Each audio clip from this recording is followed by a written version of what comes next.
This is WKYT This Morning. Good morning. Welcome into you. I hope you're having a great day. I'm Rebecca Smith. I'm Bill Bryant. Sure is good to have you here. It is Tuesday, August 2nd, and we have a lot going on. Now at 6 a.m., flooding issues continuing through the evening hours into the overnight across the Commonwealth. Now we're learning more about an overnight water rescue that's happened in Pulaski County. We'll have that story. The lights are back on in a Lexington neighborhood this morning after police say a late-night crash left hundreds without power. And two nonprofit organizations teaming up with one big goal, providing more fresh food to people around central Kentucky. We'll explain how they plan to do it just ahead this morning. The bulk of the rain is now down toward the southeast, quickly moving over the mountainous regions. Once we push that on out, the heavy rain's long gone, but that doesn't mean the rain chance is over. I'm going to have your forecast coming up in a few minutes. All right, and let's get you the latest. Several counties are dealing with high water this morning as a round of storms is moving across the Commonwealth. All that rain is causing some problems. There were at least 2 water rescues overnight. WKYT's Mark Barber is at our live desk with the latest details. Good morning, Rebecca. There was a close call in Pulaski County just 2 hours ago. State police say a father and his 3-year-old daughter were rescued from floodwaters that trapped their car. Take a look at the map. This happened on a bridge on Norwood Mount Zion Road. State police say the father worried if he opened his door, the rising water would have washed away his car with his 3-year-old in the back seat. A trooper just happened to be in the area and carried that little girl to safety and helped the driver as well. A similar thing happened overnight in Anderson County. Dispatchers there say a man got his truck stuck in high water on Hoop Hole Road, which is just off the Bluegrass Parkway near the Washington County line. He was able to get out to safety as well. And here in Lexington, a few streets briefly flooded in the Gardenside neighborhood last night.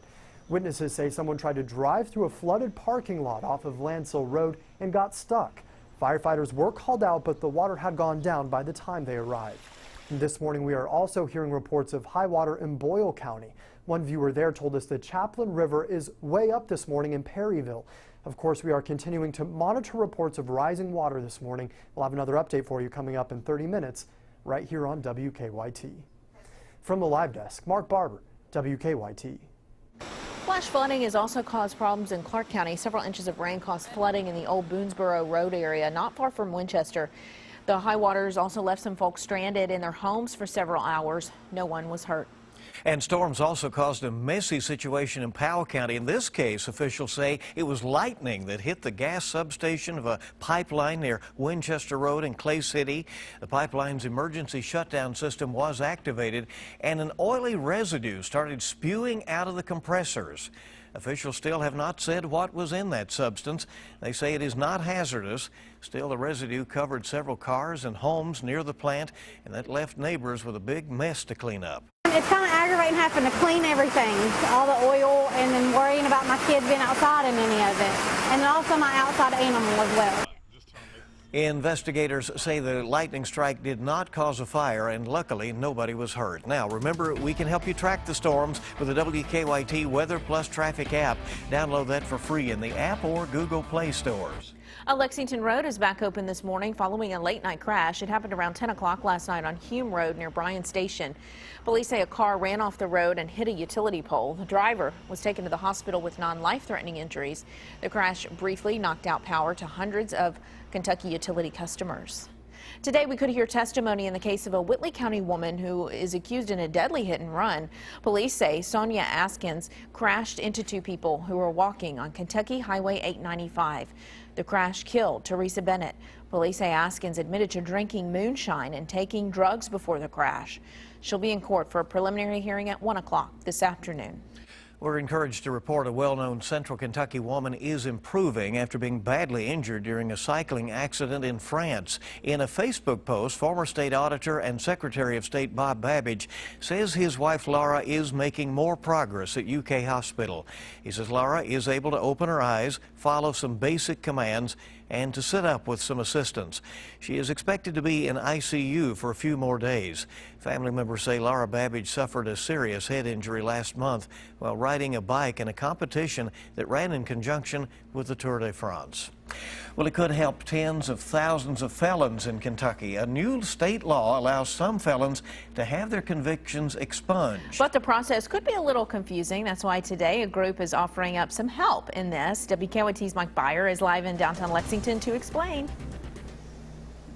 Good morning, Rebecca. In response to Kentucky's new felony expungement law, the Lexington Public Library will hold a free expungement informational tonight at 6. That workshop is scheduled to last about an hour and a half. The event is hosted by the Kentucky Association of Criminal Defense Lawyers, the Department of Public Advocacy, Clean Slate Kentucky, and Legal Aid of the Bluegrass. The workshop is aimed at helping interested people understand and navigate the felony expungement process. The law is a result of House Bill 40, which was passed this year and allows judges to expunge certain low-level felonies if the applicant has abstained from criminal activity for a length of 5 years. Now, once again, that workshop starts at 6 o'clock at the Lexington Public Library. One will also be coming to Paducah this weekend on Saturday at noon.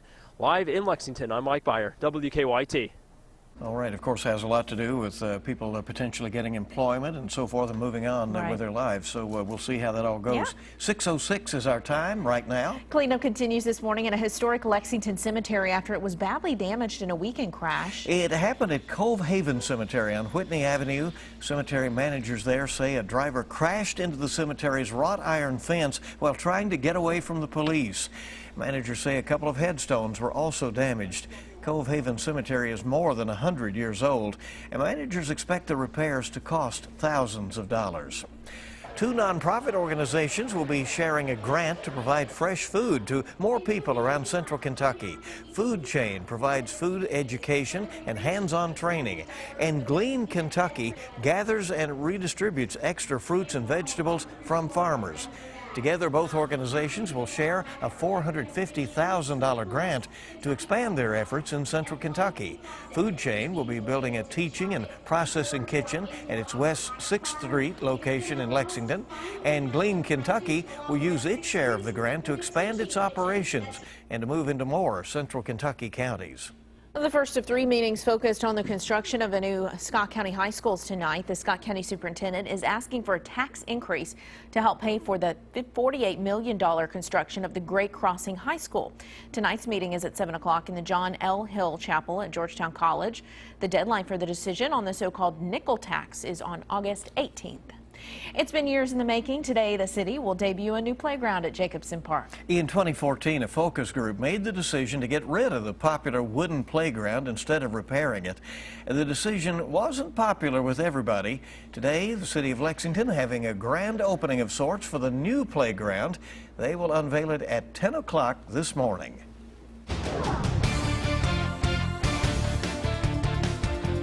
Boy, did we have a lot of rain yesterday. I mean, there was just a lot that fell yesterday, and I'll be the first to tell you that I did not expect round after round after round to roll on through. We upgraded to about a 60% chance of rain yesterday, but it should have been more like 80 to 100% because virtually everybody got in on the action. 2 to 3 inches of rain for most across central, west, and southern zones. That's a lot of rain at one time, and at some point, 1 hour rainfall rates were right around 8 inches of rain. That means the radar was picking up 8 inches of rain that could have fallen in 1 hour. Now, that doesn't mean you're going to get that in your backyard, but still, nonetheless, that's a lot of rain. So here's the look across the region now. Is the bulk of the rain's now moving on out of southeastern Kentucky. It's going to take a little bit of time, but we're still with that flash flood warning in effect. For northern portions of Pulaski County, that does include Eubank. It's just to the north of Somerset. Somerset, you're not included, but that does not mean some of your backyards may not have some flooded areas. Mount Vernon to Livingston, Livingston back toward London, East Bernstadt, Mount Victory and far eastern portions of Pulaski County until 9 a.m. Clay County is involved. But it's only a very, very small portion. Does not include Manchester, but Manchester did pick up pretty good rain just about an hour ago. Now the heaviest rain is past Hazard. Hyman, Pippa passes down toward Whitesburg, 119 corridor. There's some heavy rain there in Harlan County as it continues to move east. Heads up Pike County, heads up southern portions of Floyd County. That's where you're going to be seeing the heaviest rain too. Moorhead getting in on the action, Lakeview Heights, and then you work your way down 119. 119 is soaked, but the heaviest rain is now to the north of you guys. But yeah, 64 is going to be a wet go at it. Hillsboro still looks pretty wet. More than likely, this will continue to wrap around. Carlisle, you'll get in on the mix here in just about 10 to 15 minutes. It's not much, but it is there. And as we track through the day, look what happens, okay? We get in through the noontime hour. Noontime, small chance of rain. In towards your afternoon, just a very slight chance. That's mainly for southern Kentucky during the afternoon hours. And a lot of that is not heavy. That won't cause any problems. It's really what you're watching this morning. It's going to cause a few issues. Improvements. That's what we need to hear, and that's what I'm seeing there in the forecast the next few days. That doesn't mean you don't have a rain chance. That just means it's looking better. Let's talk about your 7-day real quick. The morning rain is your best chance today. Now, afternoon, like I said, small chance southbound. Then we head toward tomorrow, mainly dry. Thursday's mostly dry, but Thursday and Friday, smaller chances of rain. As it looks like Saturday, it looks like I would lean towards Saturday. Still a few days away, but I'd lean towards Saturday being the best chance in your next 7 days. Yep. But for the most part, most of us are dry. Most are dry the next few days, and that'll help us out. Well, it's been tough for people to try to get a project done or anything. You know, It's really tough. how many really people tough said they wanted past to week. paint their deck or whatever, and they just, you know, you just can't do it this way, Yeah, that's for sure. All right. I have it well timed. Yeah. Thank you, Micah. The time this morning is coming up on 6:11. And let's bring you a little bit of traffic with Officer Don right now. Hello, how are you doing? Hey, good morning. Doing great. And just checked Hamburg traffic to start things off on the inner and outer loops of Man-O-War between I-75 over to Richmond Road and even Alumni. Things looked okay. And then inbound Alumni is steady right now past the circle. Of course, we'll keep an eye on that area and the whole city throughout the morning. Is going to live look outside right now and also checking out downtown on South Broadway and North Broadway.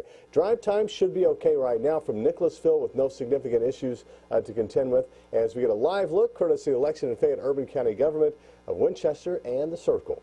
Now back to you in the studio. Okay, thank you very much, Don. And we have a lot more news coming up on WKYT this morning here on your Tuesday. For the first time, a travel warning's been issued for the U.S. after reports of 10 new locally transmitted Zika cases. The emergency response efforts that are taking place, will fill you in on those coming up. Good morning, 6:15 is the time. Time to rise and shine, get going on try your to at Tuesday. least. Here we are, August 2nd. The CDC is dispatching an emergency response team of experts in birth defects and mosquito control to a South Florida neighborhood at the center of a Zika outbreak. There are now 14 cases of locally transmitted Zika in that state and 12 men, 2 women infected. Hannah Daniels has the latest. The domestic travel warning affecting Miami's Wynwood Arts District is a first for the CDC. We're advising pregnant women not to travel to this 1-mile area north of downtown Miami, and for pregnant women who live or work in that area to do everything possible to prevent mosquito bites. The unprecedented alert came after 10 new cases of the virus erupted in the same area over the weekend. Florida resident Carrie Vidal and her husband are expecting their second son in October. And we're taking all the necessary precautions because, as far as I understand, he can get it and we wouldn't even know. Dr. Anthony Fauci of the National Institutes of Health says all pregnant women should be concerned. Pregnant women, no matter where you are in the summer right now, should be careful about making sure they protect themselves from mosquito bites, not only insect repellent and proper clothing, but staying indoors. Officials in Florida have been aggressively spraying in the outbreak area for several weeks, but it hasn't reduced the local population of mosquitoes capable of carrying the virus. State Governor Rick Scott says congressional action on a Zika funding bill is critical. It's disappointing they went on recess without acting. The federal government needs to be a partner in this. For now, federal health officials are urging women who have visited the Zika-affected zone in Florida to postpone getting pregnant for at least 8 weeks. Hannah Daniels, CBS News. 6 of the 10 new cases identified Monday were people who showed no symptoms but were discovered through the local health department's door-to-door checks. The CDC's travel warning covers only about a square mile of North Miami because the mosquitoes that can carry Zika typically only travel 150 meters during their lifetime. Donald Trump's feud with the parents of a Muslim American soldier who died in Iraq continues to grow. Republican Senator John McCain and war veterans joined the chorus of condemnation Monday after Trump attacked the couple for criticizing him at the Democratic convention. Some people saw it as an attack. President Barack Obama added his voice to the debate at an event in Atlanta yesterday, saying in part, no one has given more for our freedom than our Gold Star families. Time this morning is 6:18 here on WKYT, and there is a sad ending to the disappearance of a 4-month-old Ohio girl. I need a police officer. My child was taken. Okay, how old is your child? She's an infant. She's only 3 months. That was a call from the little girl's father. Charles Crawford told police that she was abducted from his car while he was inside a store near Cincinnati. But police have now charged him with murder. Little Caitlin's body was found hours later along a nearby riverside. Investigators have not said how she died. Investigators are learning more about the pilot of that hot air balloon that crashed in Texas, killing all 16 people aboard. Court records showed Alfred Skip Nichols had at least 4 prior drunk driving convictions and numerous consumer complaints against him. The cause of the crash has yet to be determined. 6:19 is the time this morning. Is the high cost of college tuition worth it? Most Americans would say yes. 89% of college graduates say their tuition was a good investment. 73% of all Americans think college is worth the money. The Bankrate.com study also found 62% of Americans support making college free. Well, McDonald's is changing some of its food recipes. The fast food giant says high fructose corn syrup will be removed from its sandwich buns. In addition, Chicken McNuggets and several breakfast items will no longer contain artificial preservatives. McDonald's also announced it's reached its goal of exclusively serving chicken not treated with antibiotics almost a year ahead of schedule. The changes affect nearly half of the fast food chain's menu. Help is wanted at the Smithsonian, but you must enjoy drinking beer. The National Museum of American History is looking for a beer historian to research, document, and collect American brewing history. I know a couple of people who might be interested in this position, which pays $64,000 a year. Not too bad to sit around and drink beer, apparently. A big change is sweeping the nation, or at least your iPhone. Apple has announced it will replace its controversial gun emoji with a water gun on its new iPhone operating system 10 software update. Anti-gun groups have campaigned to get the tech company to scrap the pistol emoji in recent months. It's just one of more than 100 new and redesigned symbols featured on the operating system 10, which is scheduled to be released sometime next month. I'm sure this one, Bill, will get a lot of play on Facebook in the comments section. Well, we'll see, but interesting change there. Yeah. Time this morning is 6:20 on WKYT. We're just getting started with all the latest news. Our top stories are on the way shortly. Jumping out of a plane at 25,000 feet, that takes a lot of nerve. But what about doing it without a parachute, huh? Now look at the man who set a world record doing just that when we return this morning. I don't even know how you see where you go. Checking out the temperatures by the afternoon, sitting there in the mid to upper 80s. So we look toward the rain. When does it move on out? Look at 6 p.m. later on today. Looks much better, does it? But do we see that trend continue? I'll have that coming up next. Welcome back. It is 6:24 this morning. Several counties are still dealing with issues of flooding this morning. More of that rain coming down all of a sudden, and that's what is trending at this hour. 2 water rescues were carried out overnight in Anderson and Pulaski counties.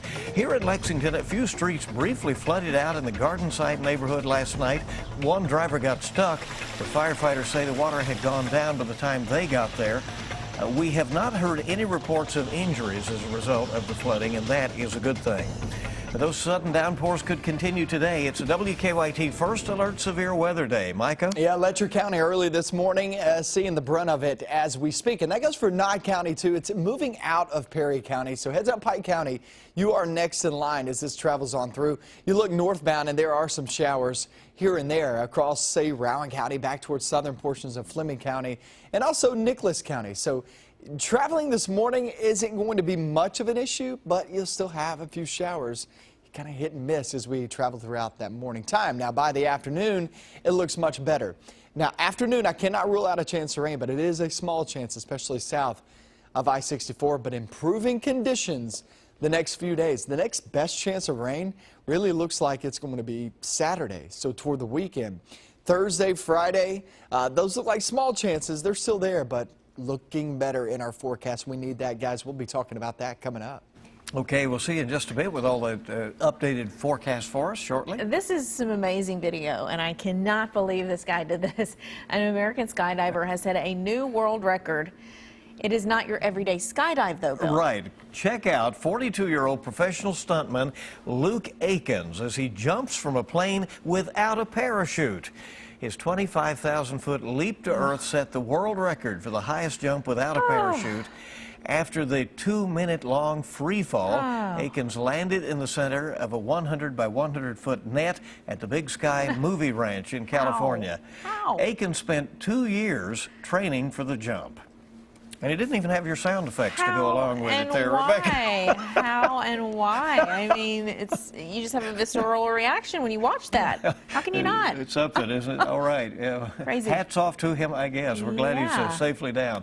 Coming up on 627 on WKYT this morning. Good to have you with us. A lot more news on the way, and our top stories are next. Kentucky Governor Matt Bevin is paying an out-of-state law firm to investigate corruption in state government.